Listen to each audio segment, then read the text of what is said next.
Die Fotografie hat mich gefunden, ich habe die Fotografie gefunden, also wir waren plötzlich in einer Art Einheit. Ich empfinde es als großes Glück, dass ich Fotografin bin, dass ich so arbeite, wie ich arbeite, auch in diesen Konzeptprojekten und dass ich nie müde geworden bin, dass ich immer noch, das heißt, diese Neugierde, die ich von Anfang an hatte, diese Leidenschaft hatte und habe, das ist wirklich wichtig, das sind die zwei unabdingbaren Dinge, die man haben muss in der Fotografie oder als Künstlerin. Und dann kommt natürlich noch ein Wort dazu, bei aller Leidenschaft braucht man Disziplin, um so lange Strecken durchzuhalten und immer wieder dran zu bleiben und zu korrigieren und immer im Sinne besser zu werden und etwas wirklich sehr gut zu machen. Naja, ein gutes Bild sollte erstmal eine Geschichte erzählen. Und dann sollte es eigentlich Zukunft und Vergangenheit beinhalten. Und natürlich muss die Komposition stimmen, das Licht sollte stimmen, aber es darf nie nur ein Bild für den ersten Blick sein zum Schauen, sondern immer beim zweiten und beim dritten und beim vierten Hinschauen nochmal etwas erzählen, also nochmal was entdecken. Ich arbeite an allen Themen lange, sehr lange. Ich glaube, das Deutsche Wohnzimmer war nur 2-3 Jahre, das war das kürzeste und das andere sind viele, viele Jahre, bis so ein Thema dann wirklich essentiell rund ist. Bei mir kommt es immer auf das Thema an, das ich fotografiere, ob ich entscheide, schwarz-weiß oder Farbe. Bedingt das Thema Farbe, zum Beispiel wie in die internationalen Schlafzimmer, also in New York, Moskau, London, Rom, Paris und so weiter, da habe ich mich eindeutig für Farbe entschieden, um diese kulturellen Unterschiede zu sehen. Dann gibt es natürlich gerade Porträts, wo ich mich fast immer für Schwarz-Weiß entscheide, weil die einfach, finde ich, ausdrucksstärker sind. Und dann gibt es Themen wie feine Leute, wo ich ganz bewusst auch schwarz-weiß fotografiert habe, damit man die Körpersprache der Menschen sieht, wie sie sich bewegen, wie sie sich annähern und so weiter, aber nicht darauf schaut, auf diese großen Ballroben und sozusagen nur auf den Stoff und auf den Glanz, sondern weggeht von den Menschen. Da war wieder schwarz-weiß ganz klar, dass ich mich da entschieden habe. Also sehr stark themenabhängig. Ja, dieses Schlafzimmer in diesem rot-weiß gestreiften Schlafzimmer ist natürlich ein sehr auffälliges Schlafzimmer. Und ich weiß nicht, ob man da immer zur Ruhe kommen würde. Aber es ist Wolfgang Job, der da drin schläft. Und es passt auch zu ihm. Das ganze Haus war dementsprechend eingestellt. Und deshalb finde ich es auch sozusagen stimmig. Und es ist in dem Sinne auch kein normal Schlafzimmer, was jedermann hat, sondern eben Wolfgang Job, der Modedesigner, hat eben auch sein Schlafzimmer so designt. Und was ich aber in dem Bild auch so schön finde, wie er liegt. Also das ist doch immer, Bild ist immer Erzählung, eine Gesamtheit. Und am Anfang hat er alles Mögliche gemacht und ich war so nicht zufrieden, weil ich wusste, es stimmt noch nicht. Und dann hat er angefangen sozusagen, ich sage jetzt mal, sich selbst zu sein, nicht mal zu posieren, sondern wirklich ganz entspannt zu sein.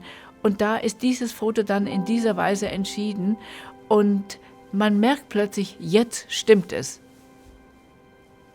Ich glaube, zu den wichtigsten Projekten, die ich gemacht habe, Themen, Bilder, sind die jüdischen Porträts.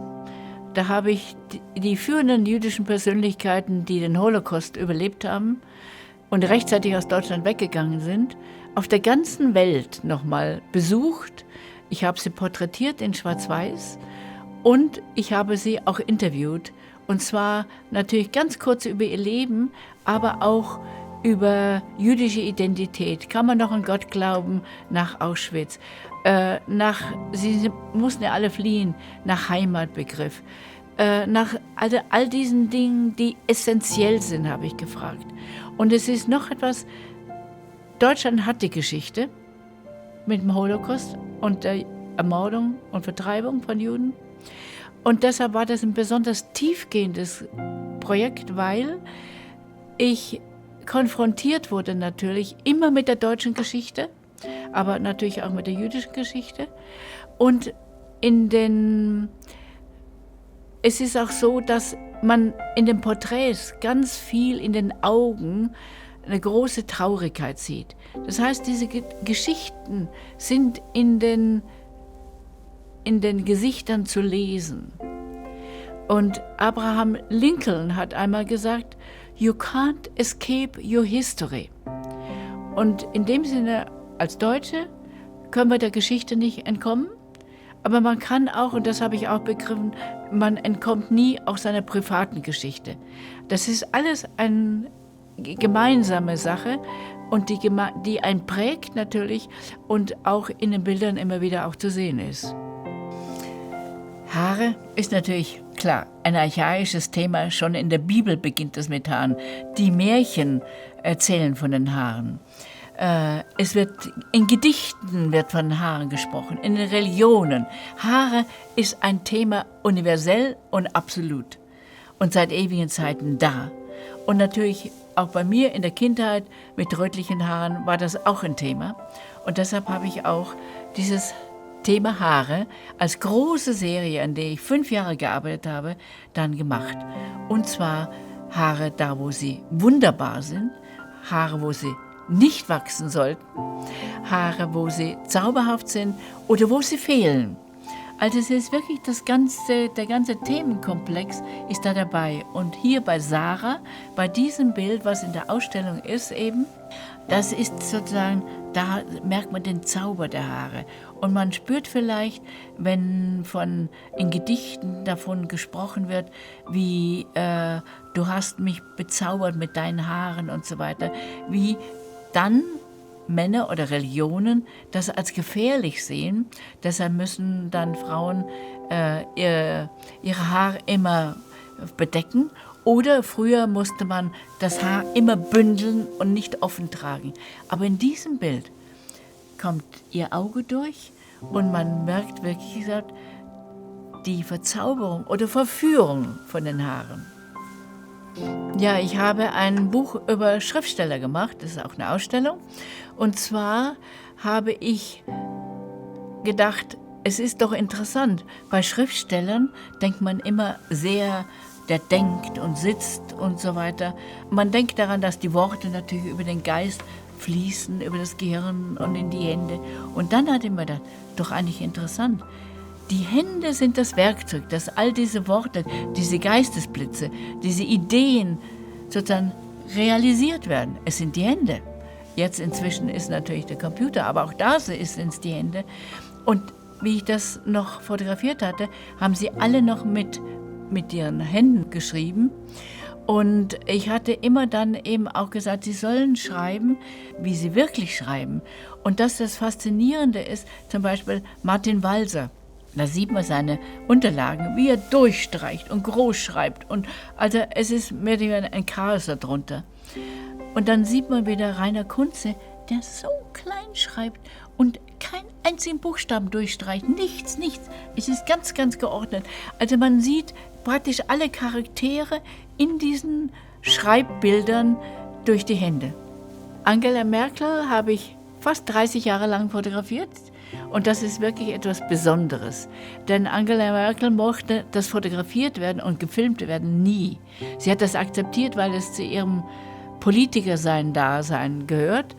Und deshalb ist es auch etwas Besonderes, dass sie mir jedes Jahr einen extra Porträttermin gegeben hat. Ich habe 1991 angefangen, weil ich sehen wollte, wie Politiker, also überhaupt und Politiker, sich verändern durch Macht, wenn sie aufsteigen. Wie sich Körpersprache verändert, das Gesicht natürlich verändert, wie sie sich grundsätzlich verändern, also psychisch und physisch, weil da sind ja Interviews dabei, ich habe viele Filme auch dazu gemacht. Und diesen Veränderungsprozess, der war sehr spannend, speziell bei Angela Merkel, weil sie als junge Wissenschaftlerin in die Politik gegangen ist und den ganzen Prozess sozusagen Lernprozess erlebt hat. Und man sieht sehr deutlich die Veränderung. Und ich habe auch in meinen Fragen jedes Jahr gefragt, was haben Sie gelernt? Das war dann auch die Headline für das Video. Zu sehen, diesen Prozess der Veränderung und wie man mit Macht umgeht. Das heißt, was man lernen muss, um an der Macht zu bleiben und zu überleben und sich selber auch zu schützen. In den Metamorphosen habe ich zum ersten Mal ohne Menschen gearbeitet, sondern es ist Natur. Nur das Grundthema Veränderung, Vergänglichkeit ist da. Aber die Natur ist so faszinierend, dass ich mich einfach mal mit der Natur beschäftigt habe und die auch meinen Blick und meinen Horizont erweitert habe. Es ist so wunderbar, was zu sehen. Und in dieser Vergänglichkeit, und das ist das Faszinierende, verändern sich die Farben. Deshalb denkt man, es könnte das sein, was ich nie sage, was es ist, weil die Fantasie des Betrachters soll ungebremst sein und immer mit dem Leben des anderen sozusagen gesehen werden. Aber wie sich die Farben verändern, wie sich die Strukturen verändern oder wie hier eben eine Struktur entsteht und was man vorher, wenn man nur auf die Blume schaut, gar nicht sieht. Plötzlich sieht man Dinge, die vorher, die man nicht gesehen hat. Und aber auch durch die Veränderung der Farben, Strukturen, sie werden entweder spröde oder schlaff oder ganz extrem. Und das ist das Faszinierende an diesen Metamorphosenbildern, oder an diesem Bild eben auch. Und es ist so, dass man, wenn man das Bild sieht, also sozusagen fast in die Blüte wie eine Biene eigentlich hineingehen würde und schauen, sich erkunden möchte, was da drin eigentlich alles ist. Das heißt also, es erzählt wieder eine eigene Geschichte und setzt vor allem eine große Fantasie frei, was man da drin alles sehen kann. Also erstmal, alle Ideen kommen zu mir. Ich gucke nie, was könnte man machen, oder ich bin nie auf einen Zug aufgesprungen. Ich habe immer Themen gesetzt. Also ich war immer voraus. Und es ist so, dass ich natürlich mir, wie gesagt, die Konzepte zum Beispiel sehr überlege, wie kriege ich sie in den Griff. Bei Angela Merkel vielleicht ein Beispiel. Ich hatte mir zuerst überlegt, die Aufstiege der Politiker in den Zimmern zu verdeutlichen. Habe ich wieder verworfen. Dann habe ich überlegt, dunkler Hintergrund. Dann habe ich es wieder verworfen, weil Männer in dunklen Anzügen verschwinden in dem Schwarzen. Und dann bin ich darauf gekommen, auf einen simplen Stuhl, ganz einfachen Stuhl, weiße Wand, sodass wirklich nur die Person da ist. Also das ist sozusagen ein Prozess noch, den ich oft durchlaufe. Und natürlich, jedes Ziel sollte leicht ausschauen. Also es ist wirklich, schauen Sie, wenn Sie ins Ballett gehen, dann sehen Sie eine Tänzerin, leicht, schwebend, federleicht. Sie sehen nicht den Schweiß oder Sie riechen nicht den Schweiß. Sie sehen nicht die zerschundenen Füße. Sie sehen nur die Grazie. Und die Kunst ist, alles vergessen zu lassen, was vorher war, und dahin zu kommen, dass alles leicht wird und alles ganz natürlich aussieht und einfach aussieht, obwohl es nicht einfach ist. Natürlich arbeite ich schon wieder an neuen Projekten. Das sind immer lange Prozesse natürlich. Und dieses Mal sind es wieder Menschen im Mittelpunkt, also nicht Natur. Aber ich kann Ihnen noch nicht verraten, an was ich arbeite. Ich habe bei allen diesen großen Themen nie darüber gesprochen, nie mit anderen Leuten darüber diskutiert, weil es meine eigene Auseinandersetzung ist mit mir, also ein ständiger Prozess in mir, wie ich das Thema sozusagen bearbeite, verbessere, mich damit auseinandersetzen. Und ich wollte nie es zerreden. Deshalb sind Themen immer bei mir geblieben und dadurch ist dann auch eine Handschrift entstanden. Und somit ist es jetzt, ich kann nicht erzählen, was ich mache, erst wenn ich fast fertig bin. Und es dauert noch ein bisschen. Deshalb, in dem Falle gibt's, kann nur die Neugierde sein, es ist wieder sehr spannend, was kommen wird.